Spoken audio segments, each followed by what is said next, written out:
And so what is Stoicism? What is it about? Stoicism is about order, internal order first. It is about learning how to regulate your inner world so that you're not hijacked by impulses, by moods, by fear, by ego, or by the external chaos. If you think about what said Marcus Aurelius didn't say nothing matters. He said you have power over your mind, not the outside events. Realize this, and this is how you will find strength. So that's not indifference. That's discipline. That's applied discipline. And also Epictetus teaches people not to be passive. He taught them to distinguish between what is up to them and what is not, so that they could act decisively where it actually counts, where it actually matters. It is about focusing your mind where you can have an impact. That is the area where you can have control of what is outside of you. But first, you start with controlling your inner self, your inner regulation, your inner scoreboard, and you can do that only if you have an inner compass. And so you need to build first that inner compass that is made of principles, that is made of values.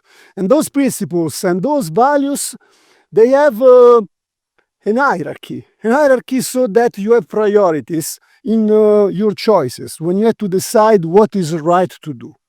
And so through principles and values, you can execute in alignment with virtue. Because for Stoicism, virtue is the only good. And when I say virtue, I'm talking about, we could translate that today differently from how it has been translated in the Middle Ages, because it got translated in a moralistic way. And so when you think about virtue today, you think it's about something moralistic. But the original meaning of virtue, it comes from the Greek word, because it was a translation in Roman Latin language from the Greek word arete. And arete means excellence. Excellence means expressing the full potential of yourself. So that requires effort, that requires purpose, and that requires you to apply strength against resistance, the resistance that life will give you. And so this is arete, this is excellence. And then when it was translated by the Romans, for the Romans, if you think like a Roman soldier, because Roman was a militaristic society, so the citizen was also a soldier. And for them, excellence meant being manly, manliness. And so this is power, the root of the word virtue, and also virilis is manly, man. So for them, it was applying strength and being a strong man at mind first, and then a strong man on the battlefield. So that's the Roman translation of excellence. But the original meaning is excellence in a wider application that you can use for that word, and today we can apply that to our everyday life. And like a Roman soldier facing adversities, Seneca said that no man is more unhappy than he who never faces adversities, because he has been denied the privilege to prove himself. And so why that? Because if you think about what Seneca also says, he says that excellence, again, he uses the word excellence, talking about virtue. He says excellence never happens by chance. And then he says virtue must be learned, practiced, and tested. And so you achieve virtue by excellence. They are very interconnected. Also, if you think about the meditations of Marcus Aurelius, it starts with to my grandfather, Verus, character and self-control. To my father, integrity and manliness. You see, you find again the word manliness. And this is again for them virtue. And for them, virtue is excellence. And so this is why in Stoicism, you are pursuing excellence as the full expression of your potential. And so you are very deep interacting with the life around you, because the life around you will give you many opportunities to prove yourself and to grow your character. Again, virtue is the only good, and your character is all that you have. All the other things, the world around you, the physical world, the possessions, the properties, all the things that you can buy with money, they are temporary. They are there while you are living with them, and then one day you will depart this life, and those things will remain here. So they're not really yours. Epictetus said that you are a temporary custodian of those things, of those properties. And actually, Epictetus says also that you are a temporary custodian of your body, because in your body, one day you will. Your days are numbered, said Marcus Aurelius. Your days are numbered. Don't think like your life will last forever. So, while you are on this life, he also said that you could live life right now. Let that determine what you do and say and think. And that means that you have to embrace life and dedicate yourself to what really matters, what has meaning. And that is the growth of yourself, your character, because that is truly yours. No one can take it away from you. No one can steal it from you. And then this is how you achieve the fulfillment of who you are. You achieve that sense of purpose in life and that sense of happiness that cannot be translated, because the Stoics had a special word for it, for what we today translate into happiness, but is much more than that. And they called it eudaimonia.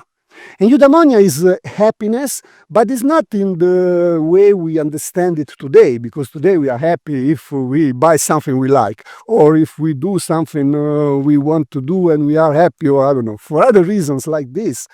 But for them is actually living the good life, the life in alignment with nature, the life in alignment with the Logos, because you are an expression of the Logos, and the Logos is the rational order of the world, of the universe.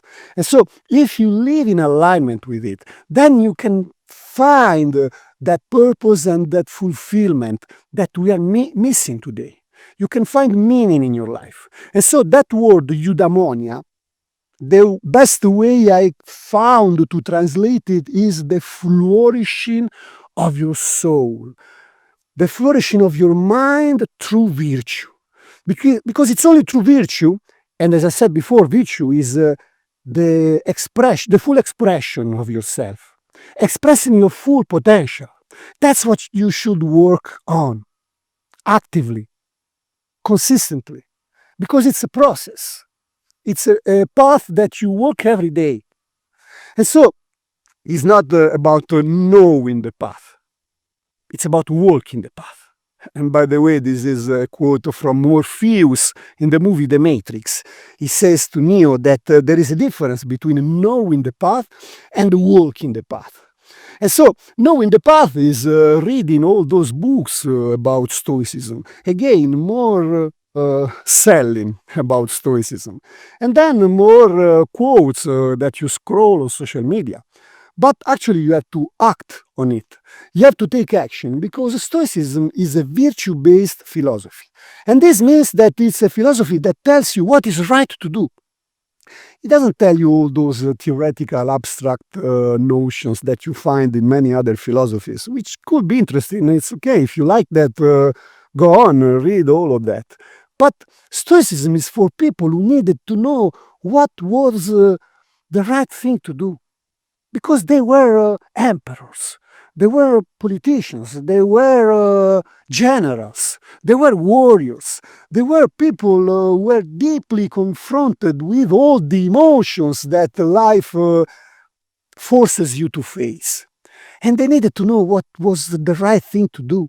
Because I'm sure you also feel that same, when you have that decision fatigue, because you don't know what is right to do. And even after you took that decision, you still don't know if it was the right decision. You ruminate on it, you think, you keep thinking about it. Most of the time, it also keeps you up at night. And because you don't know what is the right thing to do. And you are self-doubting yourself. You are second-guessing, And it's difficult. It's always been difficult for humans of all ages, of all periods of the evolution of humanity. And the Stoics were deeply connected with emotions. And they found a way to rule them. That is not to suppress them, but to rule their emotions, because emotions are what makes you human. Look, you want me to fix the part of you that makes money, but it is attached to the rest, so this is going to take a little while. Everyone needs a coach. Eric has this management coach. Also coaches Steve Jobs. That's a coach. Yeah, definitely a coach. We